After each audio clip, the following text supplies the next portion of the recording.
Hey, Merry late Christmas, guys.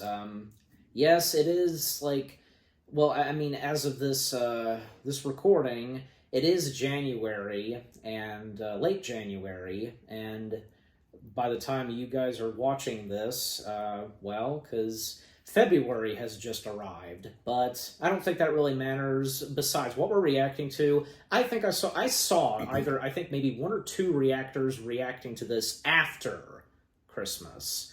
Not to mention, because this came out just before, I guess, December came to an end. And I didn't get around to reacting to this, in December, because, I had recorded something else, and, this was before it came out, so, you get the idea. And once again, I've got with me my mom. Hi. Yep. And, and here's the thing, because we just got done recording another reaction video, which you guys had just seen recently, so now you're seeing me and her doing this. And for the first time, yes, and yeah, you know what, I've talked with my dad, me and him are hopefully we'll get around to doing these two. We're reacting to, yes, you read the title, This is Something Nostalgia Critic. Now, of course, you know Nostalgia Critic. Yeah. And here's the thing, a little backstory.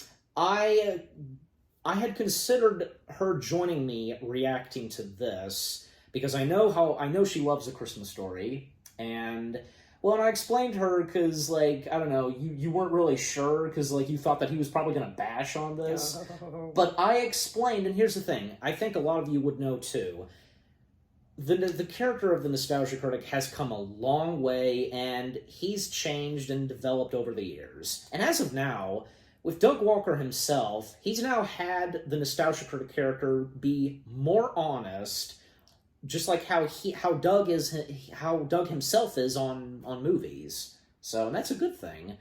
I mean, back then the Nostalgia Critic was loud and he just bashed on films. But that was just part of the character. But like I said, the character of the Nostalgia Critic has evolved, and I think, yeah, in a good way. So, and besides, one of the inspirations for the Nostalgia Critic character, one of them, I don't know if I told you this, was Daffy Duck. So, could you see that? Could you see that? Okay. Could you see that? That's what Doug himself said. Yeah. That's what Doug himself established. Daffy was one of them. One of the inspirations and stuff like that. On his character. Yes. Okay. Yes. So, heck, there were a couple times in the old days of Nostalgia Critic where Nostalgia Critic would quote some lines like what Daffy said. So, Daffy's kind of crabby sometimes. yeah, he is. I think, here's another thing. Do you like Daffy more than Donald Duck? Yeah. Okay, but Donald Duck isn't that bad, is he? No, I like Donald Duck. He's funny. Who doesn't like Donald Duck? But as far as watching cartoons, I like Daffy better. Okay, yeah. I mean, him being Robin Hood. You know, the funny thing is that both Daffy and Donald, they share a lot in common, especially they like having the spotlight. Yeah. Yeah, so, and that famous piano duet in Roger Rabbit, so. Mm-hmm. But anyways, so with that out of the way, our reaction to the Nostalgia Critic's review of A Christmas Story, and you are, in a good way, a Christmas Story freak, Yes. Yeah. Mm-hmm. Here's the thing, my mom, and I know my fiance's mom is like this too. You used to have Christmas Story played all the time. Used to. On Christmas Day, it plays all day. For you. So, yeah. I think one time my dad and I established this when we did our review of A Christmas Story that, look, I enjoy it, and I know he does too, but I'm not alone, because he too, we got tired of it, so many times, not in a bad way. I'm just saying, I'm sure some of you would feel that way too. But anyways. I've got the music playing in my head right now. Yeah. But, so here's the thing. I have no doubt that Nostalgia Critic and, of course, Doug Walker himself is going to have some good things to say on A Christmas Story. And, here's another thing, because he's reviewed other past Christmas Story, other films, materials, he did a review on the Christmas Story 2 before A Christmas Story Christmas. That A Christmas Story 2 that was Yeah. directed by the same dude who brought us Jingle All the Way. Mm-hmm. And Nostalgia Critic also reviewed the Christmas Story live musical. Oh, gosh. And Nostalgia Critic, rightfully so, bashed them. Yeah. I agree with him on that. Yeah. I didn't even watch it. That, rightfully to me, so. that's a sacrilege. I think the musical itself of A Christmas Story, like out on Broadway, like on it is good, but it's just when it was on with the live not so much. Yeah, I mean, not everything has to be turned into a musical. Yeah, but again, I think when it was on stage itself, like in Broadway and such, it was good. I think so. And by the way, speaking of A Christmas Story, recently my mom got to finally, for the first time, watch A Christmas Story Christmas. I know. And what did you think? Oh, I loved it.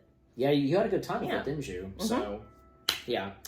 All right, so without further ado, we shall go ahead and get this video started and see what Nostalgia Critic has to say. You ready? Yeah. Right. Also, I don't know if you guys can hear this, like, I didn't establish this in the last reaction video we did, because, we're filming this in my mom's apartment. If you hear bells going off out there, then, I have 3 churches. we're in, Right, in the location, the area where she lives. Yeah. Yeah, so, anyways, guys, so without further ado, we shall begin. 3, 2, 1, start. This show is brought to you by Built Rewards. The volume's good. And we got an intro, so... Like I said, Nostalgia Critic has come a long way with the content. Doug Walker himself, and now has a good video budget.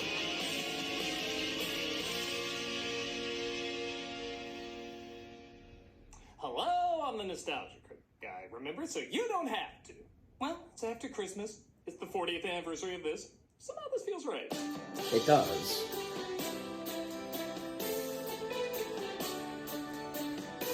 As I've mentioned countless times on this channel, A Christmas Story went from that charming secret movie you discovered to a kitsch marketing nightmare overexposed at every turn.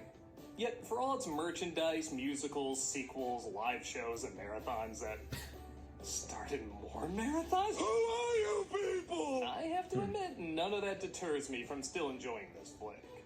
But yes, because it has been all over the place for so long, I don't mind talking about it after the Christmas buzz has died down.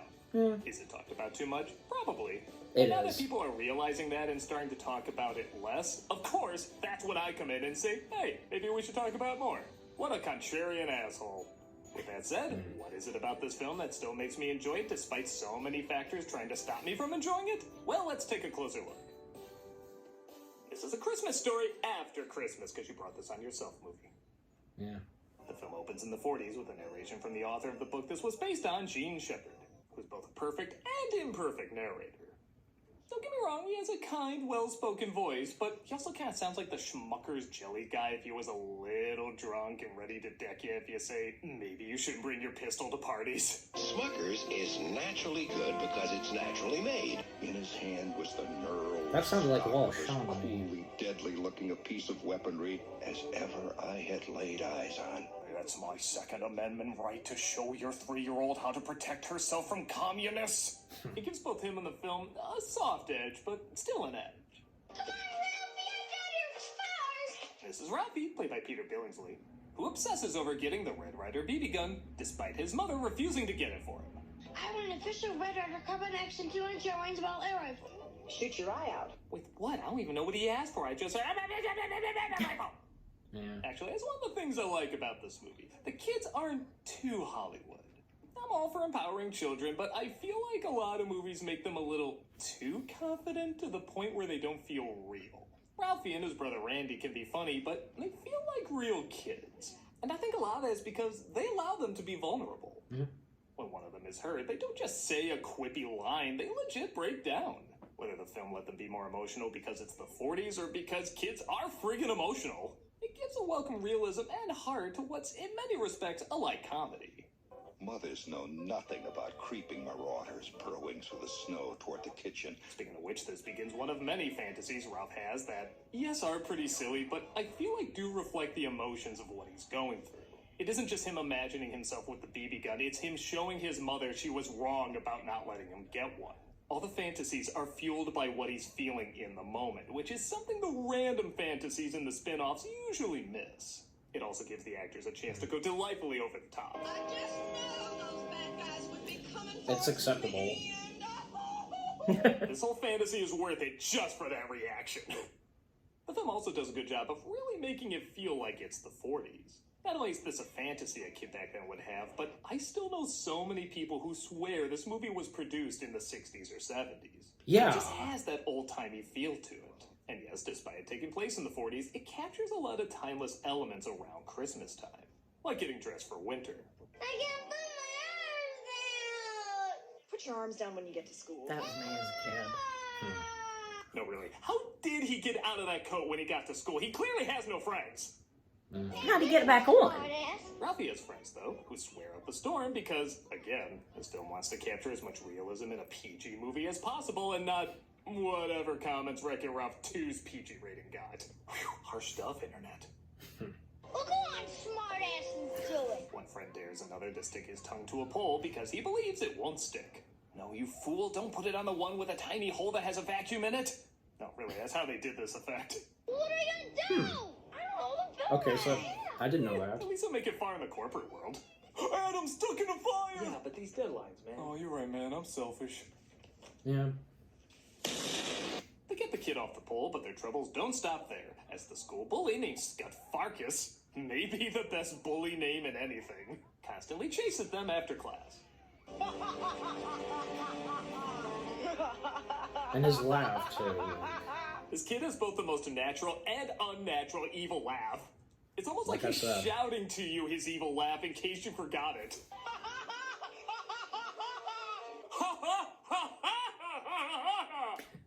Yeah, He has to now work that you for say about it. what he wants for Christmas, so of course he chooses the Red Ryder BB gun. What I want for Christmas is a Red Ryder BB gun with a compass and a stock and this thing which tells time. Wow, that's great. Me and the poet at Obama's inauguration. Those are the only writers we'll be talking about for years. His father has good news too. Apparently he won a prize that'll be delivered to his house later that night. Yeah, bring it right on in, right here. His and, Hey, it's the guy who directed Baby Geniuses. I'm allowed at least one of those. It's also the guy who directed Black Christmas, so if Ralphie grows up to be this serial killer, that would track. Tell me the guy who committed those killings didn't see this as a child. It's a leg. It's an eyesore for people who love to decorate their houses in eyesores. As well as every one-legged person's Halloween costume. Yeah. Is a lamb.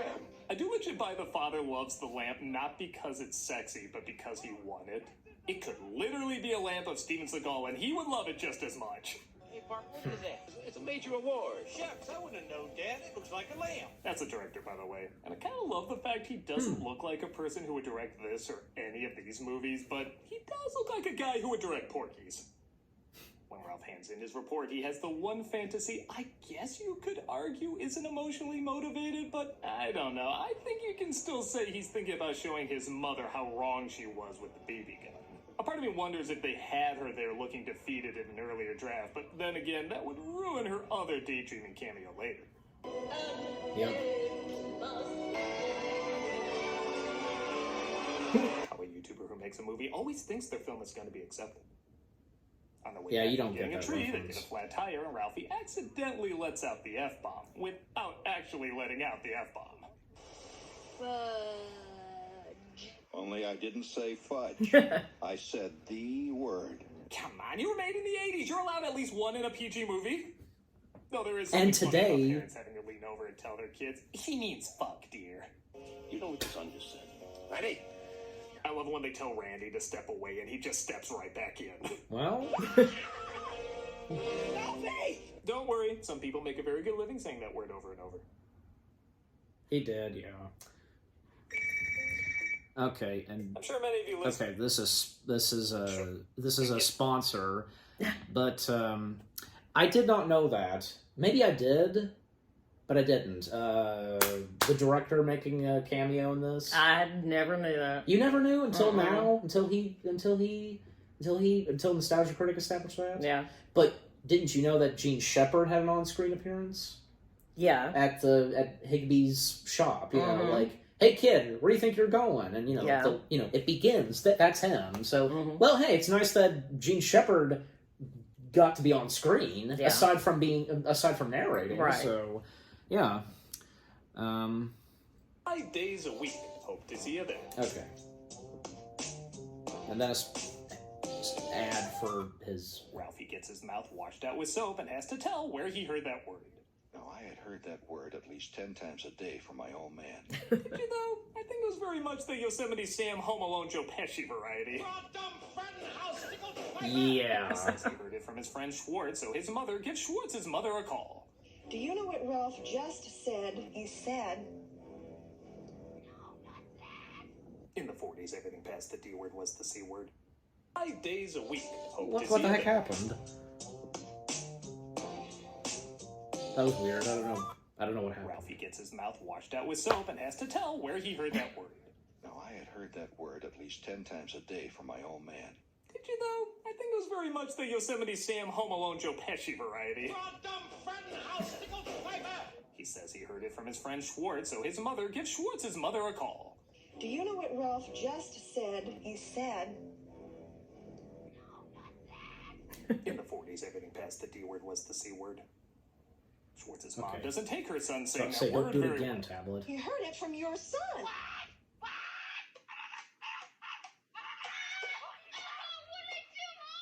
Glad to know Schwartz's mom is a cartoon witch in the Evil Dead hand.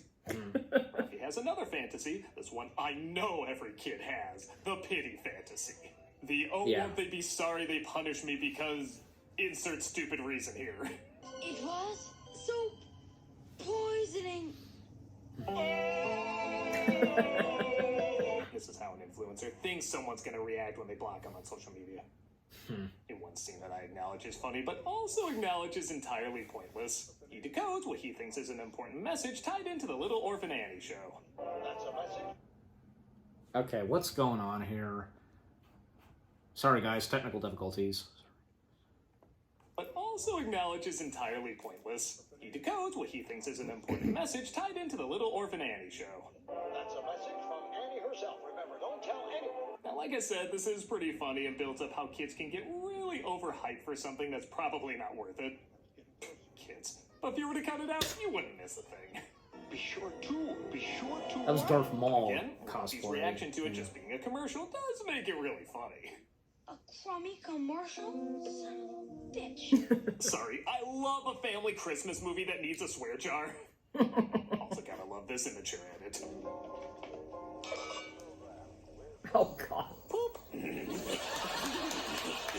The mother apparently knocks over the lamp by accident, which of course leads to a great reaction from the father. The glue. We're out of glue. Divorce. Of course, he eventually gets over it, unlike Ralphie, who can't get over the fact that he only got a C+ on his report. C+. Oh, no, it can't be. Kid, I'd be happy to get a C+ on anything. I fridge my C+s! But to his credit, this grading is pretty whack. There's literally nothing else written on the page. She just doesn't like the toy. Well, you know what? It's for sale. It's in the window. It's legally allowed. This would be like me giving a kid a bad grade because they wrote about Pokemon and I was like, Pokemon's dumb, you're dumb. How would that educate anybody?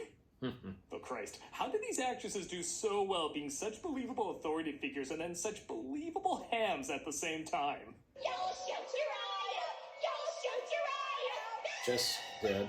Like, By the way, is that where this idea started? Things get worse when Scott throws a snowball at I don't Ralphie, think so. causing him to finally crack, breaking his glasses in the scuffle. You damn nipple! Bang, bang, bang. I feel like every kid has a blow up like this too, and it's not like these are really good punches he's throwing. He's just so angry he doesn't even know how to attack, and it ironically works. yeah. He's a guy who lives down by the track in Dick Tracy. Yeah. His mother comes to help, but sees he's an emotional wreck because he destroyed his glasses. Afraid he's gonna face the consequences from his old man, his mother saves the day with an extra pair. I slowly began to realize I was not about to be destroyed. I wasn't gonna be like my third brother. I mean, two. There's only two of us.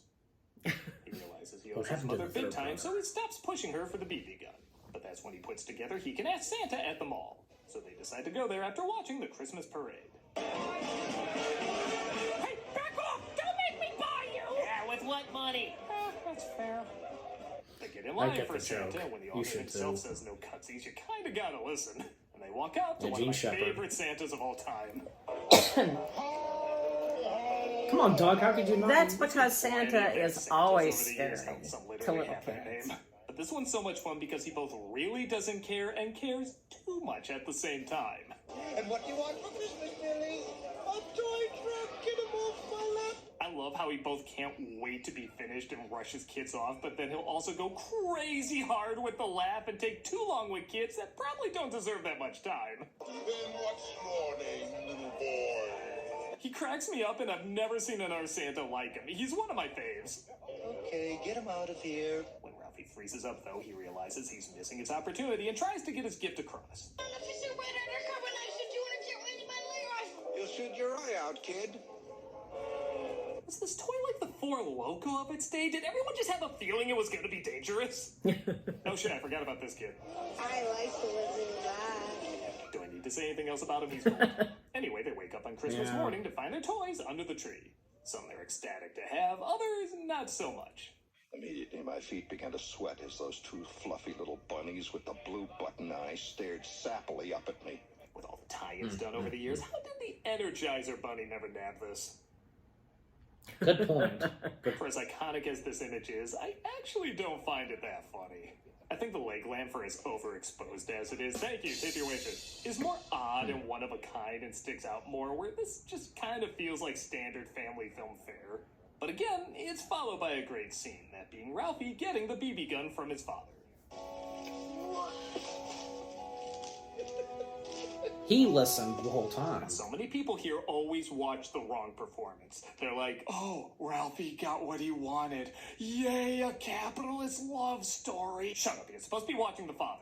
His performance here is phenomenal. Everyone wants so many messages spelled out in their Christmas movies, but just watch him relive his childhood through Ralphie. Watching him open it is the exact same as watching himself open it when he was that age. Yeah. Careful. They run all over.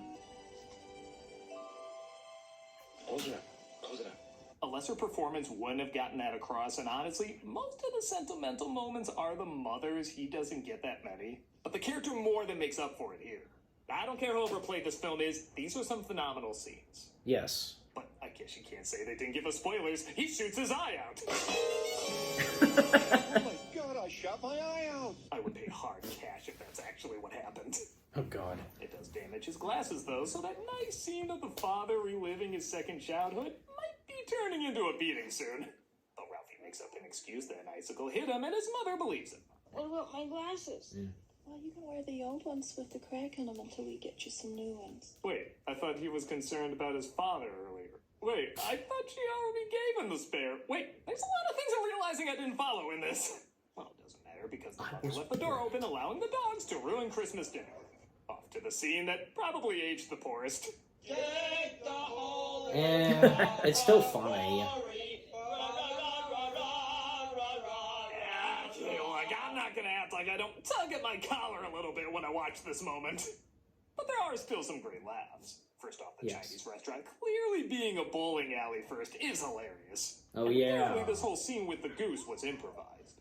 The father had some clue what was coming, and the chef and waiters were all in on it. But the mother and kids weren't. So this is their legit reactions. Smiling at me.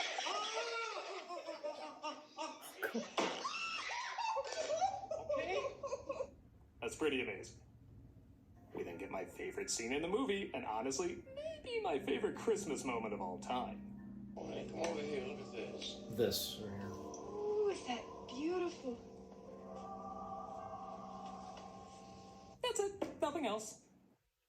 But isn't it perfect?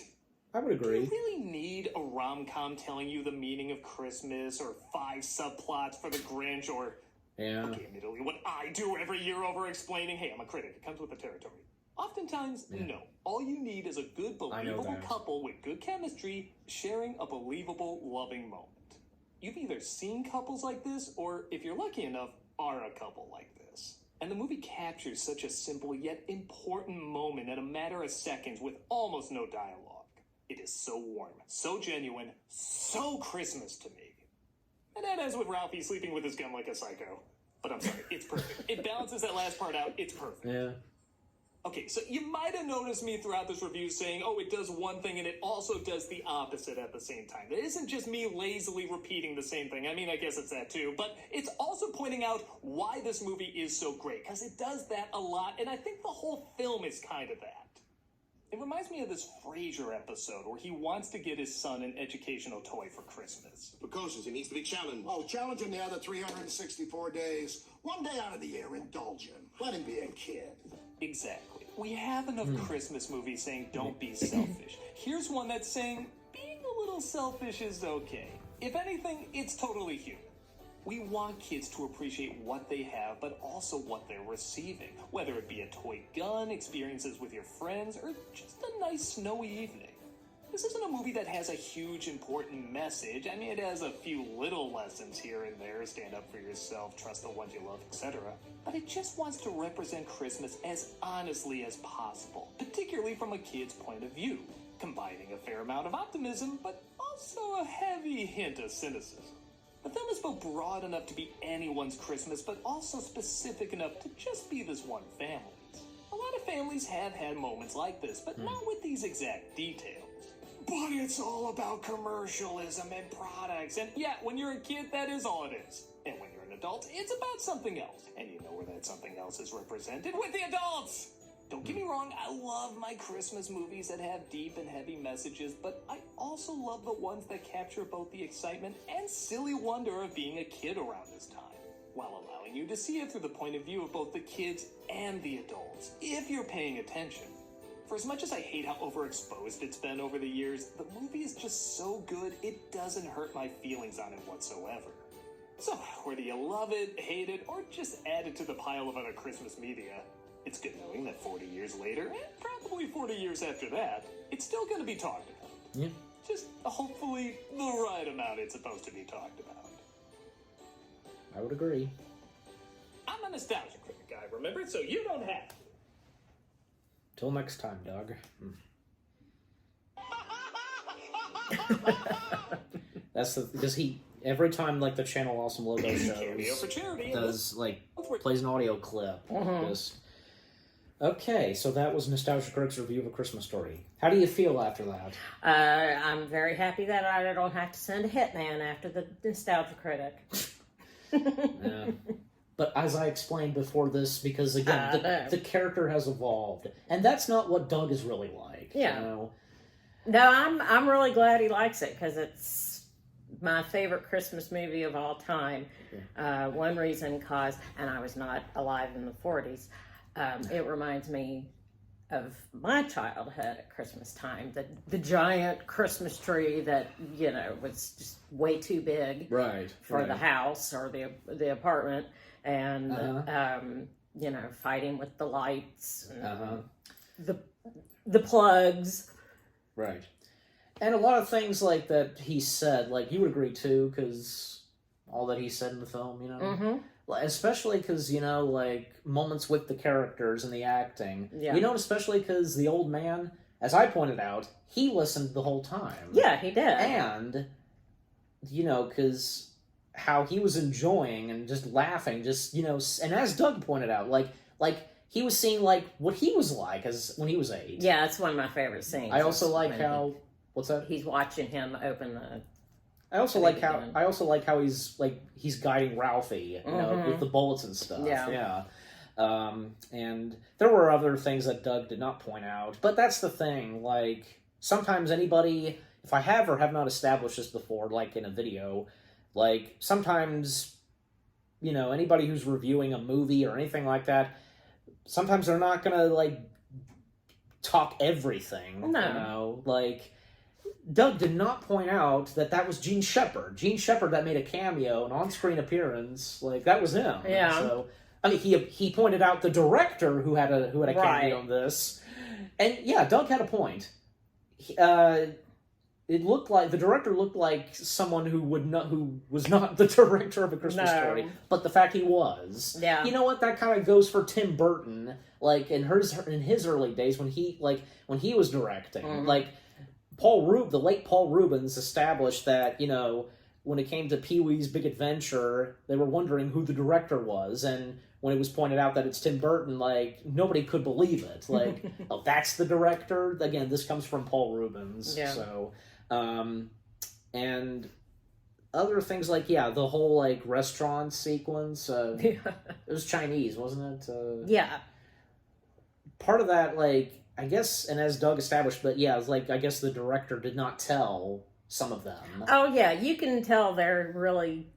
But, like, the Asian actor and Darren McGavin, they were told that, obviously. They knew what was coming. It's like, I guess, sometimes that happens. Like, sometimes you tell a few actors, sometimes you don't. Yeah, well, so Darren McGavin could play, the straight man. And depending on what's going on in a scene. So. Yeah, keep the scene going. Yeah. And then chopping the head off. Exactly. Like, do you have anything else to say? Like anything like he talked about, anything in reviewing A Christmas Story, and if you were agree, and like what you agree on and so on. Well, I mean, I agreed with really everything he said. Yes. I probably would have pointed out a few more things. Like you said, pointing out Gene Shepherd. Yes. I always feel like you're quizzing me when you do this. I'm not quizzing. I'm just, But I mean, really, just your side on what you had to say, and after reacting to this, so. Yeah, the friends, the three of them. Yeah. They're really good friends. Ralph, Flick, and Schwartz. Yeah, they're really good friends, but yet they know how to just rag on each other. Yeah. Like good friends do. Yeah, exactly. Yep. And just a bunch of stuff that he pointed out that, of course, are hilarious. So. And him with the little... bandage around his tongue. Yeah. I always thought that was hilarious. Walking around. And according to Doug, because that's how they achieved that, like a vacuum through that pole. So, well, I mean, that works. So, you know what? He didn't even point this out. I feel as though he could have. He could have easily pointed this out. Because in the end credits, if you notice, Flash Gordon and Ming the Merciless are in there. The actors who portrayed Flash Gordon and Ming the Merciless, because they were originally going to be in A Christmas Story. Yeah. There was a fantasy/dream sequence that had to do with Flash Gordon. That was cut, but they still made it in the movie. There are names in the credits. Well, I'm surprised that Doug did not point that out, because he could have easily. I liked how he pointed out that the Chinese restaurant was, I'll say, the bowling alley. Yeah. Peter Bainsley, is that... Billingsley. I saw where he talked about, when it came to filming that one fantasy/dream sequence that was cut with Flash Gordon. I saw that. He talked about it. So, yeah. Is it out there anywhere? No, it's not. Huh. It's like, I guess it's lost. I guess it's just one of those that's just lost. Lost footage. That's too bad. I know, because it's like, with something like that, you just really want to see what was going on in there. But I think, like, I saw this, like, the sound of the piece of music for that sequence is out there on YouTube. So even the costumes of, like, Flash Gordon and Ming the Merciless, like, they were displayed. I saw the Ming the Merciless, and only a few photos were released of what that would have looked like, that sequence. Yeah. And Ralphie would have been in a spacesuit. He would have had the Red Ryder BB gun, so... Yeah, but it's weird. Like, what does the Red Ryder BB gun have to do with Flash Gordon? That's the thing. It's hard to tell. I know. But anyways, maybe it was a radio program that he listened to. Probably so. I mean, aside from maybe Little Orphan Annie, Yeah. So... Yeah. And here's another thing. With A Christmas Story Christmas, with what that does, well, again, my mom, as I said, my mom watched it for the first time. You said you enjoyed it, and, A Christmas Story Christmas did a heck of a good job, paying tribute to the first, and of course to Darren McGavin, and repeating some stuff, the biggest one the old man, he had already gotten Christmas gifts for everybody. That was touching. Because, like, he listens and he knows. He always knows. Remember he knew the little girl wanted the Easy Bake Oven. Remember that line that the old man gives to Ralphie in the, you know, like, asking, like... He always knows. He always knows. And because he knows. Right. You see? That's what's so good. Yeah. There's so much that we can say about this, but I think we've said all that we've said. We've said. But overall, again, what'd you think of Nostalgia Critic's review? I liked it. I thought it was good. All right, and let's see what else we can react to of Nostalgia Critics, you know, down the road. But yeah, what about you guys? What did you think of the video itself? You know, what Doug / the Nostalgia Critic had to say on A Christmas Story? And if you guys, you know, if you are complete Christmas Story freaks like my mom, and if you've had it playing in your house, you know, throughout all Christmas Day, and what did you think of our reaction? Leave comments and give this reaction video a like, as always. So any last words? I know what I'm going to be watching tonight. A Christmas Story. Yeah. That's your final words? Yes. Okay. Well, she says that. She says that for me. Thank you very much for watching. We hope you guys enjoyed our reaction to the Nostalgia Critics review of A Christmas Story. More reaction videos are on the way. They're going to be awesome. Keep looking forward. And we'll see you guys in the next video / reaction. Take care. Peace out. And Merry late Christmas. Merry Christmas.